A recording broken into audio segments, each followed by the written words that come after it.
J'ai interpellé un tout petit peu Édouard Louis, que par ailleurs, que je tiens plutôt pour un camarade politique. Camarade littéraire, ça serait un autre débat, pas le sujet en l'occurrence, mais un camarade politique. Je m'étonne que le bourdieusien qu'il est, parce qu'il a fait un premier bouquin sur Bourdieu, et peut-être un bourdieusien beaucoup plus pointu que je ne le suis, n'interroge pas lui-même, ne questionne pas la scène sociale qui est en train de se jouer quand il est invité sur tel ou tel plateau, et qu'on lui fait raconter à nouveau à quel point il vient de très très loin et qu'il s'en est sorti en lisant, grâce à des enseignants, enfin voilà, toute une espèce de storytelling ou de narratif républicain mérocratique, qui évidemment, mais je veux dire, est accueilli par la bourgeoisie avec, ils sont proches de l'évanouissement, quoi, à ce moment-là, de la pamoison. Donc ça m'étonne qu'à ce moment-là, il y a une sorte d'angle mort de la lucidité sociologique d'Édouard Louis. François Bégodeau, bonjour. Bonjour. Je suis très content de te recevoir pour L'Étincelle, un podcast pour mieux comprendre le monde qui nous entoure. Tu es écrivain, romancier, écrivain parce que tu as écrit des essais, tu as écrit aussi des romans, je pense à La blessure, la vraie notamment. Je te reçois aujourd'hui pour deux ouvrages que tu as publiés cette année. Le premier, c'est Boniment, qui a été publié aux éditions Amsterdam, et le second, c'est L'amour, qui a été publié aux éditions Verticales à la rentrée. Donc dans une première partie, on va parler de Boniment, de tous les thèmes, de ce que c'est qu'un boniment, et puis de tout ce que ce bouquin évoque. Et puis après, dans un second temps, l'amour. Je pense que c'est aussi un sujet qui est très intéressant et il y a beaucoup de choses à dire. Pour commencer, boniment. Qu'est-ce qu'un boniment ? Puisque je t'avoue que quand j'ai commencé cet ouvrage, je ne savais pas ce que c'était.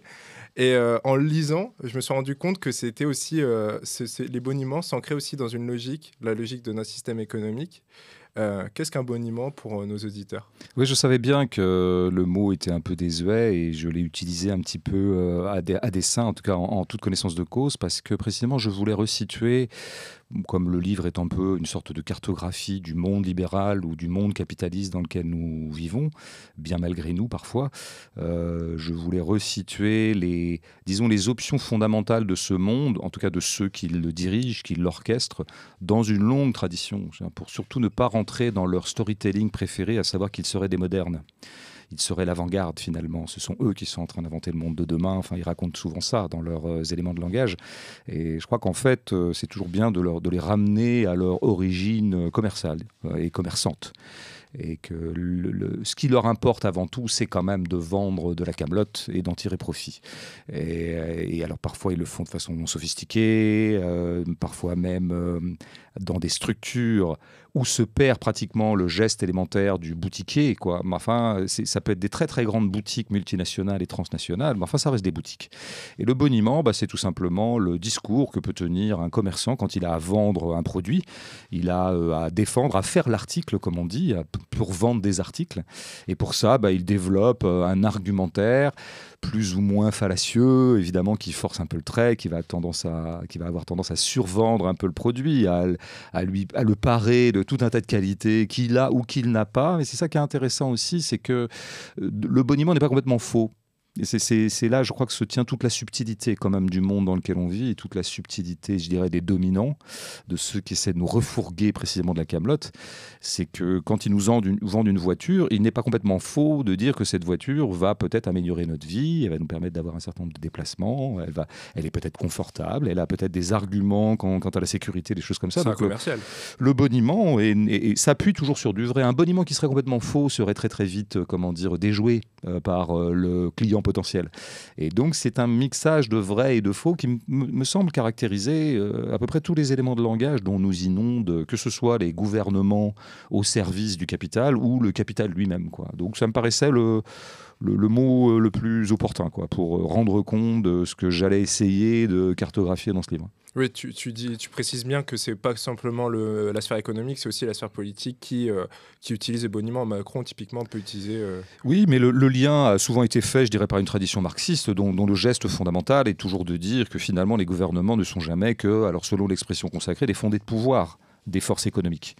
Et qu'il y a un lien, il y a une porosité, au bas mot, et parfois même une fraternité directe ou une collusion absolument avérée et explicite entre les agents économiques et les agents politiques.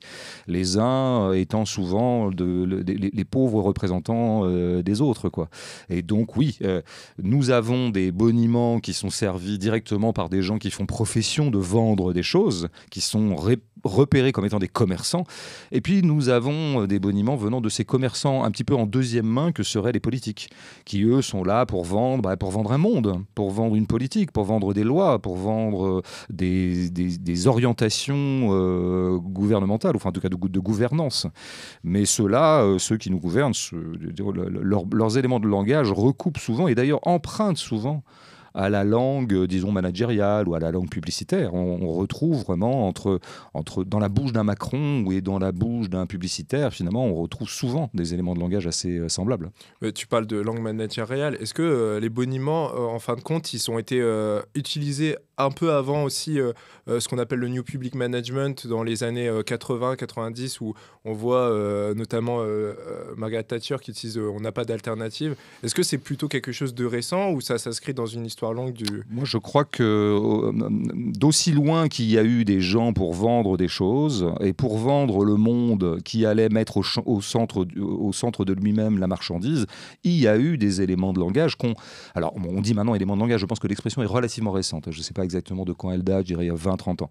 Mais, avec les métiers de la communication oui, tout ça. Et avant, il y avait la publicité, et puis il y avait la réclame, elle est apparue très tôt, au 19e siècle. Il y a eu même peut-être avant, je pense qu'il y a eu des effets de réclame avant aussi. Il y a eu de toute façon l'élément antérieur et originel de tout ça, c'est ce qu'on pourrait appeler strictement dans un sens assez strictement marxiste, l'idéologie. Et je commence par là, le livre. Je commence par cette idéologie matricielle avec le libéralisme. Qui est, oui, la liberté, le libéralisme. C'est dès le XVIe siècle, dès au moment où le capitalisme émerge, dans sa première mouture, on va dire. Bon, très très vite, il se trouve des idéologues pour faire passer, disons, l'aspiration à libérer le marché, c'est-à-dire à commercer toujours plus, à étendre la zone d'échange, notamment par des premières stratégies impériales. Faire passer cette volonté de libérer le marché pour tout simplement faire des profits, pour une revendication de liberté tout court. C'est ça qui crée l'ambivalence fondamentale du terme libéralisme, où on ne sait jamais de quoi on parle. Est-ce qu'on parle de libérer le marché, ou est-ce qu'on parle de libérer les peuples, ou libérer, par exemple, promouvoir un certain nombre de libertés politiques par rapport à la tyrannie, par rapport à la monarchie, comme c'était le cas à l'époque, sachant que, et c'est là que l'ennemi est quand même redoutable, l'adversaire est assez redoutable, parce que il est assez vrai, de temps en temps, par moment, par un certain nombre de conjonctions bien situées dans l'histoire, que libéralisme politique et libéralisme économique peuvent avancer main dans la main. Alors il se trouve qu'à d'autres moments de l'histoire, dans d'autres circonstances, c'est tout à fait le contraire. On voit que les intérêts marchands produisent au contraire, n'hésitent pas à s'acoquiner ou à s'accointer avec des dictatures ou avec des régimes tout à fait autoritaires. En Amérique latine, par exemple. En Amérique latine, par exemple, avec l'exemple très emblématique et tout à fait intéressant sur lequel il faut toujours se documenter tellement il est parlant, c'est évidemment l'exemple du Chili, où on a, dans le même temps qu'on a balayé ce qui était un mouvement et une prise de pouvoir tout à fait démocratique, celle d'Allende et de ses comparses, et du peuple qui avait soutenu Allende, dans le même temps qu'on balayait cette hypothèse, qui est une hypothèse, je dirais, peut-être pas communiste, mais en tout cas socialisante, collectiviste. Il s'agissait de socialiser les richesses essentiellement. Très très vite, ça a été insupportable aux yeux notamment des États-Unis, et ils se sont empressés de soutenir l'avènement d'un dictateur qui s'appelait Pinochet, et à ce moment-là, le Chili qui s'est inventé a été un laboratoire de ce qui allait s'appeler par la suite le néolibéralisme, en tout cas de stratégie de dérégulation hardcore. Bien avant l'Europe en plus d'ailleurs. Bien avant l'Europe, bien sûr, oui, tout à fait. Alors dont l'Angleterre de Thatcher est considérée comme un peu la continuatrice, comme le montrait très très bien un film récent d'un cinéaste chilien éminent qui s'appelle Pablo Larraín, une fiction qui mettait en scène un Pinochet vampire, donc c'est une espèce de métaphore, mais où apparaissait à un moment la figure de Thatcher, pour montrer. Alors c'est intéressant ce binôme, Thatcher, Pinochet. On a là une figuration artistique, fictionnelle et donc discutable, mais quand même intéressante de la collusion, je dirais, transhistorique et durable entre des régimes autoritaires et des régimes, et disons, des intentions capitalistes. Ce qui fait qu'effectivement, le boniment matriciel, à savoir libérons le marché, faisons du commerce et donc la liberté suivra, c'était un petit peu le credo de nos penseurs des Lumières, par exemple, de certains d'entre eux, par exemple Voltaire, par exemple Montesquieu. Ce credo qui était peut-être sincère d'ailleurs dans leur esprit à l'époque, on ne peut pas leur jeter la pierre plus que ça, ce credo a été très largement démenti par l'histoire. Puisque, encore une fois, il est arrivé assez souvent que le capital, au nom de ses intérêts, préfèrent soutenir des régimes autoritaires plutôt que des hypothèses démocratiques ou socialistes. Je pense notamment même, j'ai lu une BD récemment, Le banquier du Reich, où pareil, en fait, les industriels, ou même on peut penser à Eric Vuillard avec l'ordre du jour, où les industriels vont s'allier très rapidement avec Hitler pour pas perdre, parce qu'ils ont une peur bleue du communisme. Absolument. Il y a cette formule qu'on connaît bien en France, plutôt Hitler que le Front populaire. C'était un petit peu le sentiment de la bourgeoisie française dans les années 37, 38, 39, qui avait été traumatisée par le Front populaire. Cette effraction d'un mouvement ouvrier, en tout cas de revendication ouvrière, au sein même du pouvoir, quoi, avec les conséquences de progrès social qu'on connaît. Et alors, la bourgeoisie, effrayée par ça, a tout de suite une espèce de repli réactionnaire et autoritaire, et c'est pratiquement offerte aux forces tyranniques qui étaient en train de se mettre en place, par exemple les forces nazies ou le fascisme italien, des choses comme ça. Donc ça, c'est des choses qui se... Bon, je pense que là-dessus, l'historien le plus, je dirais, pointu là-dessus, en tout cas le plus édifiant, c'est Chapoutot, qui a bien montré à quel point, finalement... tout un pan du management moderne... Avec le grand récit, je pense. Avait été, oui, tout à fait, entre autres choses, avait été... mis au point par les ingénieurs allemands, par les cadres économiques de l'Allemagne nazie. Là, on parle des libéraux, donc des gens qui sont plutôt à droite de l'échiquier politique. Est-ce que la gauche peut aussi s'employer à des boniments ? Et par ailleurs, quand j'ai lu ton ouvrage, j'ai pensé à un débat que j'avais vu, il me semble, il y a un an ou deux, sur l'emploi des mots, notamment à gauche, où il y a vraiment ce débat qu'on entend, là on l'entend un peu moins, mais du fait que en fait on s'en fiche un peu des mots en soi, il faut vraiment réellement changer radicalement la structure. Les mots, c'est pas si important que ça. Il me semble que c'est un débat notamment qui avait eu Lordon. Est-ce que tu penses que justement la gauche doit se réapproprier les mots, les définir, les utiliser justement pour pouvoir changer la structure? Disons que moi je suis une sorte d'intellectuel paradoxal dans la mesure où à la fois ma matière première c'est les mots et il m'arrive assez souvent de produire des travaux dont l'objectif est de déconstruire les mots de l'adversaire, et donc les mots occupent une place très importante fondamentalement dans mon travail parce que c'est à la fois mon outil et c'est parfois mon objet, et donc voilà. Mais il se trouve que quand même, je crois qu'au bout du compte, l'essentiel ne se passe pas là, hein. L'essentiel se passe quand même dans les rapports de force, rapports de force réels dans une société, dans des luttes, dans des combats, dans des zones de friction où les uns veulent arracher des progrès sociaux, les autres veulent toujours arracher toujours plus de parts de marché. Genre globalement, là, il y a d'autres lignes de front, hein. Il y a des lignes de front de genre, il y a des lignes de front de race, il y a tout un tas de lignes de front de cet ordre-là. Mais pour moi, ça reste quand même la ligne de front fondamentale. Donc je pense qu'il faut savoir remettre les mots à leur place, quoi. En même temps, je pense qu'il y a quand même un moment où les mots sont des agents historiques, sont quand même des agents politiques. Et, les mots ont une efficace, quoi. Et je pense que le mot libéralisme, il a quand même son efficace. Il a réussi à, disons, instiller dans l'esprit des sujets du libéralisme, hein. Nous sommes tous assujettis au libéralisme, l'idée d'une connivence, en tout cas d'une congruence entre le système capitaliste et la liberté. Voilà. Il y a quand même un truc qui nous pénètre peu à peu, parce que quand même c'est un mot qui nous est martelé en permanence, quoi, puis redoublé par les gens qui sont plutôt à droite sur l'échiquier politique et qui sont, disons, en gros des conservateurs, hein, ceux qui pensent que, disons, la façon dont la production est organisée est relativement satisfaisante et qu'il faut continuer comme ça. Et ceux-là même ne cessent de dire que leur grand truc, c'est la liberté. Il y a un moment, on est en permanence martelé par ce genre d'offensive verbale, et elles finissent par nous pénétrer. Donc elles ont, et le mérite évidemment, il y a tout un tas d'autres mots que j'essaie d'analyser dans Boniment, justement. Donc oui, il faut quand même se méfier des mots, mais ne jamais oublier que le combat des combats se passe quand même sur des scènes réelles et d'affrontements réels. Je pense que c'est important de le dire. Après, juste, tu commençais par les boniments de la gauche. Il y en a, bien sûr. La gauche, parfois, utilise des mots à tort et à travers. Elle a une certaine propension assez compréhensible par ailleurs, mais à ce que j'appelle l'incantation. C'est des mots dont on n'interroge plus vraiment le sens, mais qui ont une espèce de pouvoir de lever les foules. Alors bon, si c'est que ça, moi je vais pas être trop ironique par rapport à ça. Je pense qu'il en faut des mots comme ça, des mots porteurs. On ne sait plus trop bien ce qu'on veut dire par là, mais quand même ils permettent de fédérer des énergies. Bon, alors pourquoi pas.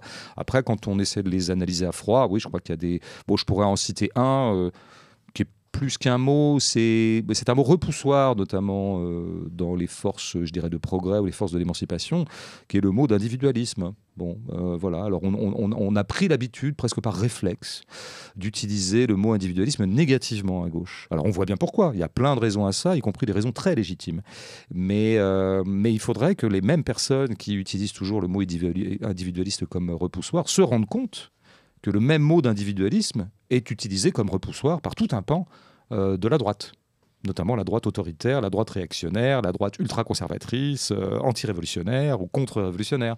Donc là, il faut un peu s'interroger, quoi. Je veux dire, quand vous partagez un mot et un mot repoussoir comme ça avec un camp avec lequel, a priori, vous n'avez aucun point commun, il faut que vous reconsidériez votre appréhension de l'entité individuelle. Par exemple, bon, je pourrais en citer d'autres, mais voilà, moi j'essaie un petit peu parfois d'être le poil à gratter au sein de ma propre zone amicale, d'aller un peu faire chier les gens quand je sens qu'ils reprennent comme ça des mots qui se sont un peu vidés de leur sens et qu'encore une fois on utilise sans jamais vraiment examiner leur contenu. Tu parlais de liberté, tu parlais aussi de mérite. Très tôt dans l'histoire du capitalisme, on va employer ces termes-là. Est-ce que il y a aussi une réflexion que j'avais au moment de l'ouvrage, on est rentré dans une nouvelle phase du capitalisme qui est beaucoup plus, comme ce que Kluskar a analysé, plus douce, mais qui est en fait tout autant dangereuse. Est-ce que tous ces mots nouveaux, toute cette nouvelle langue, même ce langage managérial, s'ancre justement dans cette logique d'un capitalisme plus doux, mais en fait, au final, qui est toujours très répressif? Je pense qu'en fait, le trait commun peut-être de tous les mots ou les expressions que j'ai tendance à analyser, c'est qu'ils ont pour objectif, alors on va dire, ils ont une vocation euphémistique, on pourrait dire. Euphémiser les choses, c'est-à-dire là où vous avez quelque chose, par exemple, de violent, vous allez euphémiser et adoucir la violence. Ils ont un objectif qui est à peu près le même, mais de dissimulation. Et qu'est-ce qu'il s'agit de dissimuler ? C'est précisément la violence qui est au cœur même du système. Alors, je pense que ce que dissimule d'abord un boniment, c'est précisément qu'on est en train de vouloir vous vendre quelque chose. Ça, c'est l'argument publicitaire de base.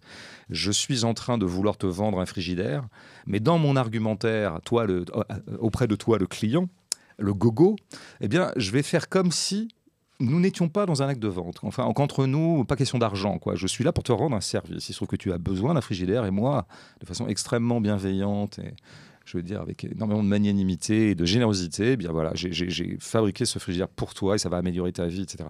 Bon, il se trouve qu'à la fin, il faudra quand même sortir la carte bleue. Mais pour l'instant, on fait comme si je n'étais qu'en train de te rendre un service. Ça fait penser à Bernard Tapie, notamment, avec ses télés. Oui, je veux dire, il y en a plein d'autres, mais je pense que n'importe quel vendeur à Mondial Moquette, ou je ne sais pas si ça existe encore, Mondial Moquette, ou ce genre de magasin, qui est en train de vous vendre un canapé, je veux dire, évidemment, son argumentaire consiste à dire, franchement, voilà, c'est presque un cadeau que je vous fais, ce canapé, c'est une bénédiction pour vous, quoi. Bon, alors, il se trouve qu'il coûte 2000 €, mais ça, c'est presque secondaire. Donc ça, c'est la première chose. Et il y a une brutalité, bien sûr, de l'acte de vente, parce que je vais quand même t'extorquer de l'argent, quoi, de l'argent que tu allais gagner en trimant, et je vais essayer de masquer tout ça. Donc plus généralement, je pense que ça a toujours été comment dire, la stratégie bonimenteuse de base, à savoir là où il y a une société qui est violente et qui repose sur un certain nombre de violences, par exemple l'extorsion de la force de travail, pour être tout à fait orthodoxe.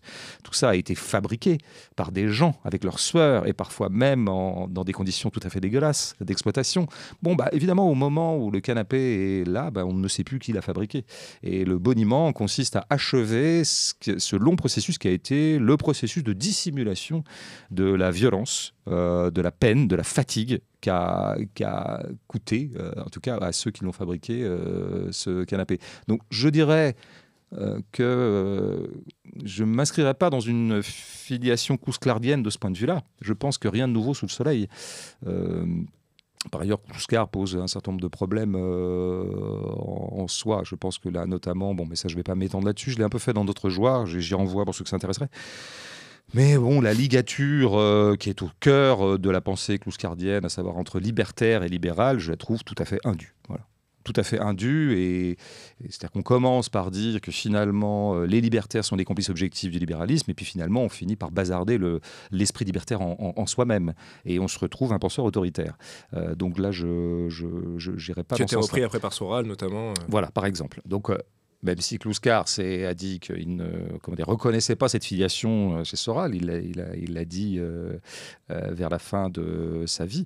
Bon, ça leur appartient, ce débat. Mais moi, je pense que on a aussi parfois les continuateurs qu'on mérite, en partie. Je veux dire, c'est un continuateur un peu immérité, mais un peu mérité quand même, parce que à partir du moment où vous frayez avec l'idée que finalement la pensée libertaire et l'activité libertaire en tant que telle, et tout mai 68 n'aurait été finalement que le cheval de Troie du développement du néolibéralisme, vous êtes en train quand même de foutre en l'air et de bazarder et de liquider, comme dira plus tard Nicolas Sarkozy à propos de 68, toutes les aspirations libertaires ou toutes les aspirations d'émancipation.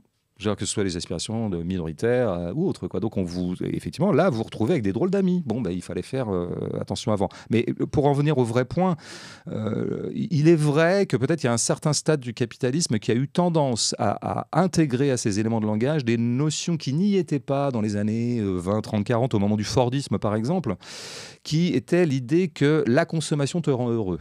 Non seulement la consommation c'est bien, je suis là pour te faire consommer, c'est vraiment super en fait, bien que je suis en train de te dépouiller, mais je fais passer ça pour un truc formidable.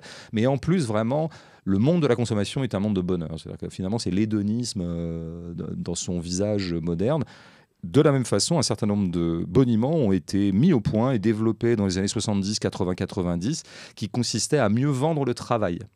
Ça, c'est autre chose. C'est pas vendre un canapé à un acheteur, c'est vendre le travail aux travailleurs. Et donc, en développant des choses comme quoi le travail, ça épanouit, le travail, c'est super, le bonheur au travail, c'est dans le travail que tu vas trouver le bonheur. Ici, nous ne sommes pas dans une usine ou dans une entreprise en train de trimer comme des cochons.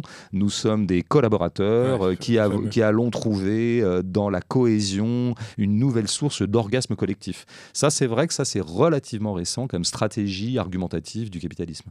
Ouais, c'est vrai que récemment, on parle pas de salariés, on parle toujours de collaborateurs. Bien sûr. Tu parlais de mai 68 et j'avais une question aussi par rapport à ça.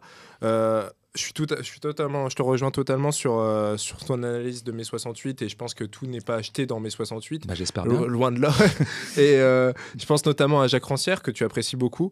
Tu as récemment sorti aussi avec Socialterre un manuel d'autodéfense intellectuelle et dans lequel tu fais parler Jacques Rancière, que j'ai eu aussi la chance de rencontrer et que j'apprécie beaucoup également.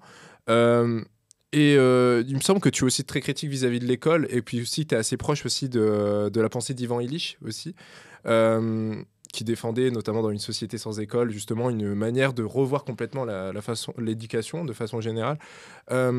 Et il me semble que c'est pas dans Une société sans école, mais c'est dans Le travail fantôme. Il fait tout un travail sur la langue, sur la façon dont la langue va s'imposer, l'espagnol notamment avec Nebrija, et comment justement elle va être très utile à la fois pour l'État mais aussi pour le marché. Et souvent on oublie que c'est deux faces d'une même pièce, l'État et le marché.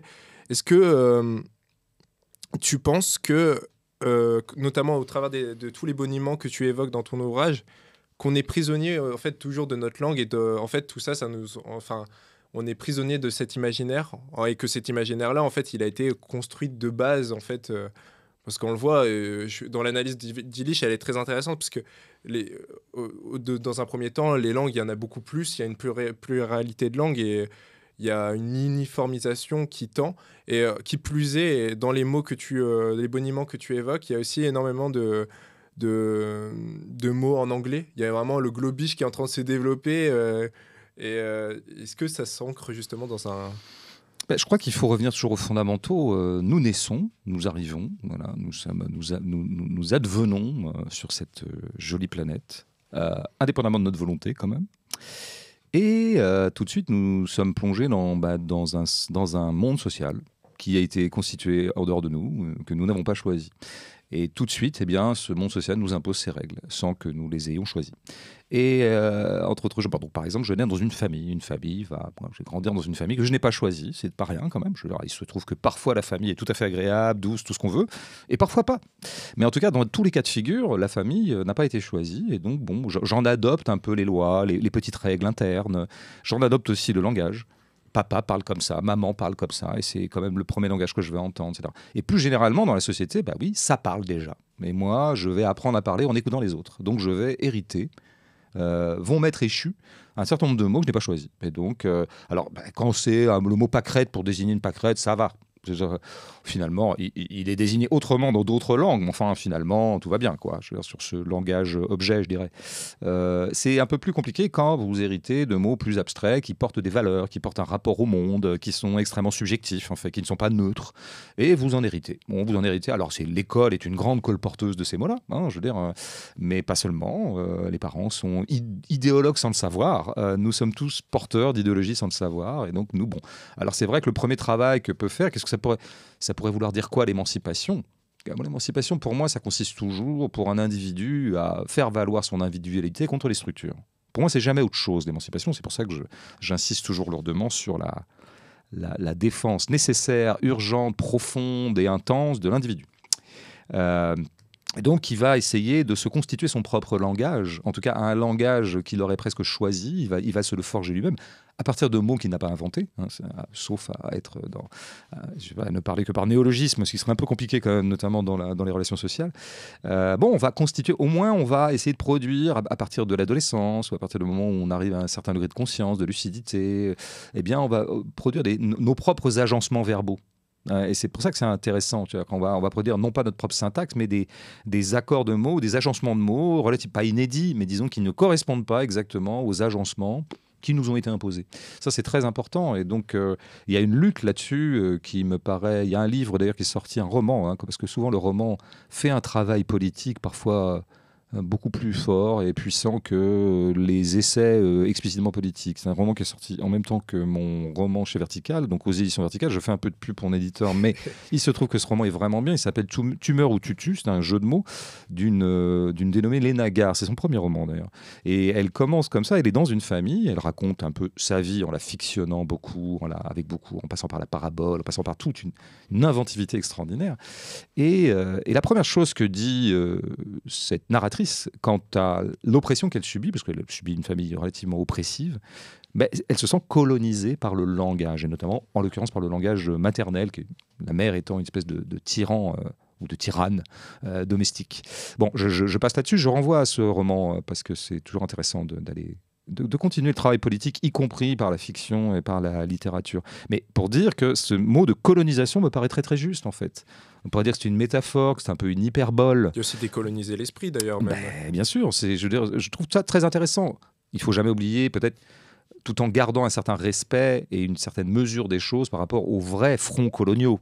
Là,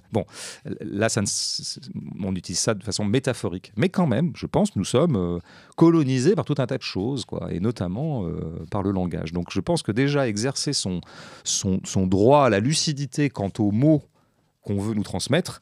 J'espère, moi, que des collégiens, quand on leur fait des pensums à longueur de journée sur la République et les valeurs et la laïcité, j'espère qu'ils gardent un esprit critique, en tout cas qu'ils se forgent un esprit critique à ce moment-là, et que, non pas pour prendre absolument le contre-pied et dire tout ça c'est bullshit, mais dire, pardon monsieur, mais quand vous dites République, qu'est-ce que vous voulez dire, quoi? Monsieur ou madame, selon le sexe du prof ou de la prof. J'espère. C'est très intéressant. Moi, j'aimais bien quand j'étais prof 10 ans, j'aimais bien quand un élève me demandait, mais monsieur, en fait, le mot que vous utilisez, là, c'est vers quoi, en fait? Vous le prenez comme un fait accompli, comme ça, comme un dire accompli. Mais rien n'est... Tout est évaluable, analysable, déconstructible, pour reprendre un mot qu'on utilise beaucoup maintenant, à juste titre. Voilà, donc oui, là, il y a des choses à... Il faut toujours voir à quel point nous sommes assujettis à un certain nombre de choses. Et le minimum des dignités, ou disons le premier geste politique, c'est au moins de se rendre compte de ce par quoi on est assujetti, ce à quoi on est assujetti. Dans l'ouvrage, tu parles notamment des transclasses aussi. Et j'ai vu, à un moment, tu étais intervenu, je ne sais plus, c'était dans une conférence, quelqu'un te posait une question par rapport à Édouard Louis, par rapport à son ouvrage, son dernier, qui s'appelait Changer méthode. Oui. Et quand j'ai lu l'ouvrage, j'ai pensé à ce bouquin aussi que j'ai lu. Et j'avais une question par rapport à cette notion de transclasse que tu mets dans ton livre, qui est quand même, qui est pas rien. Et j'ai pensé aussi au travail notamment de Rosemary Lagrave, on en parlait juste avant, ou même d'Annie Ernaux. Est-ce que, il me semble que pour Annie Ernaux, ça lui pose quand même aussi un certain nombre de problèmes, cette question de transclasse. Est-ce que, en quoi, toi, ça te pose problème, cette notion de transclasse? Tu peux même revenir par rapport à Édouard Louis. Et surtout, est-ce que en réalité, quand même, les transclasses, ils peuvent servir aussi d'exemple pour justement remettre en cause ce système qui est aliénant? Moi, je crois précisément que c'est pas l'usage qu'ils ont ou la fonction objective qu'ils ont dans l'espace social. Et moi, je ne parle que de ça dans le fragment sur les transclasses où j'en passe par effectivement le dernier roman en date de Édouard Louis. Parce que bon, je n'ai pas vraiment abordé le thème des transclasses en tant que tel. Il y a des gens plus éminents que moi et plus spécialistes du sujet qui se sont exprimés là-dessus, ne serait-ce que Chantal Jacquet, voilà, qui a fait un gros travail sur ces questions-là. Moi, je dis simplement une chose. C'est souvent ce que je fais d'ailleurs de boniment, parce que le romancier en moi est toujours là, qui traîne, qui rôde. C'est-à-dire que moi, je parle souvent de scènes, des scènes, quoi. Bon. Et ben, une scène, par exemple, c'est un transclasse est invité dans une émission mainstream. Bon. Une émission mainstream, c'est-à-dire, par exemple, quotidien, pourquoi pas. Tiens, voilà, prenons ça, qui est vraiment, effectivement, une sorte de pilier, disons, en tout cas, d'entité de soutien organique de la bourgeoisie. Là, je sais pas, tel transclasse aura écrit un livre où il raconte son parcours. Il venait de banlieue, maintenant, il a fait Sciences Po, quoi, pour dire, voilà, il y a plein de schémas possibles. Enfin, en général, c'est ça. Et il est accueilli à bras ouverts. Alors je dis, mais qu'est-ce que c'est que ça? Je veux dire, si soit le transclasse est vraiment un élément subversif en tant que tel, et dans ce cas-là, il ne devrait pas être accueilli à bras ouverts par la bourgeoisie, soit si elle se pâme d'admiration, en tout cas de complaisance vis-à-vis de ces figures-là, c'est qu'elle y trouve un intérêt. Quel intérêt y trouve-t-elle? C'est pas très compliqué à déceler. C'est qu'évidemment, quelqu'un qui a réussi à passer d'une classe inférieure à une classe supérieure est l'exemple que brandit la bourgeoisie complaisamment, que, ma foi, les Bourdieu et autres déterministes farouches se sont trompés. Il y a des trous dans la raquette du déterminisme qui s'appellent la liberté individuelle, l'initiative individuelle, le mérite, ce qui fait que globalement, il y a qu'à maintenant se bouger le cul. Hein, si vous venez à la quartier défavorisée, c'est vrai que c'est pas super. Vous partez avec un handicap, c'est pas bien. Mais c'est possible. Mais regardez, il y a plein d'exemples et on n'arrête pas de les transporter de plateau de télé en plateau de télé. Et donc moi, je parle juste de ça, quoi. Et j'interpellais un tout petit peu Édouard Louis, que par ailleurs, plutôt que je tiens plutôt pour un camarade politique, camarade littéraire, ça serait un autre débat, mais c'est pas le sujet en l'occurrence. Mais un camarade politique, je m'étonne que le bourdieusien qu'il est, parce qu'il a fait un premier bouquin sur Bourdieu, et peut-être un bourdieusien beaucoup plus pointu que je ne le suis, n'interroge pas lui-même, ne questionne pas la scène sociale qui est en train de se jouer quand il est invité sur tel ou tel plateau, et qu'on lui fait raconter à nouveau à quel point il vient de très très loin et qu'il s'en est sorti en lisant grâce à des enseignants, enfin voilà, toute une espèce de storytelling ou de narratif républicain mérocratique, qui évidemment, je veux dire, est accueilli par la bourgeoisie avec ils sont proches de l'évanouissement, quoi, à ce moment-là, de la pamoison, quoi. Donc ça m'étonne qu'à ce moment-là il y a une sorte d'angle mort de la lucidité sociologique d'Édouard Louis. Alors Annie Ernaux, je ne sais pas si elle s'est exprimée sur ces questions-là. Je connais pas, j'ai beaucoup lu Annie Ernaux, mais je ne connais pas toutes ses interventions publiques ni tous ses textes théoriques. Mais en tout cas, je n'ai pas souvenir qu'elle-même ait beaucoup questionné le fait que son succès, que je trouve absolument, une très très bonne nouvelle que Annie Ernaux ait du succès. Mais comment se fait-il, qu'y a-t-il de si arrangeant pour la classe dominante qui a fait que finalement le discours d'Annie Ernaux a été relativement soluble dans l'idéologie dominante, alors qu'a priori Annie Ernaux est assez proche de la gauche radicale, etc. Très critique de la société de consommation et de plein de choses. Oui, bien sûr, tout à fait. Elle fait un travail tout à fait politique utile. Mais là, il me semble qu'il y a encore un angle mort. Qu'est-ce qu'il me trouve, quoi? À chaque fois qu'en fait, moi, ça m'est arrivé d'avoir quelques succès et d'être, ne serait-ce qu'en ce moment même, mon roman récent dont on va parler a un certain succès. Donc, ce qui me vaut des invitations dans pas mal de médias bourgeois, je m'interroge. Je fais immédiatement le travail autocritique ou d'auto-lucidité, si vous voulez, pour dire, mais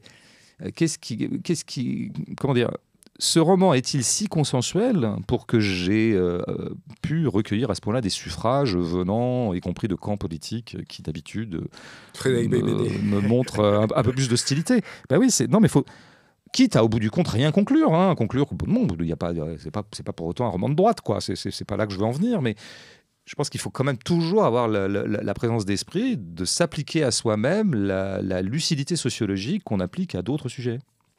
C'est très bien que tu parles du roman, parce que dans la deuxième partie du podcast, je souhaitais vraiment qu'on parle aussi de ce roman. Que j'ai terminé il y a peu et que j'ai bien aimé, et je pense que je vais rejoindre un peu le côté de la critique qui est très élogieuse par rapport au roman. Déjà, je suis content de voir qu'il y a aussi des gens de gauche qui aiment le livre, quoi. Voilà, moi ça me met en paix politiquement, quoi. C'est bon, maintenant en fait c'est bon, c'est safe.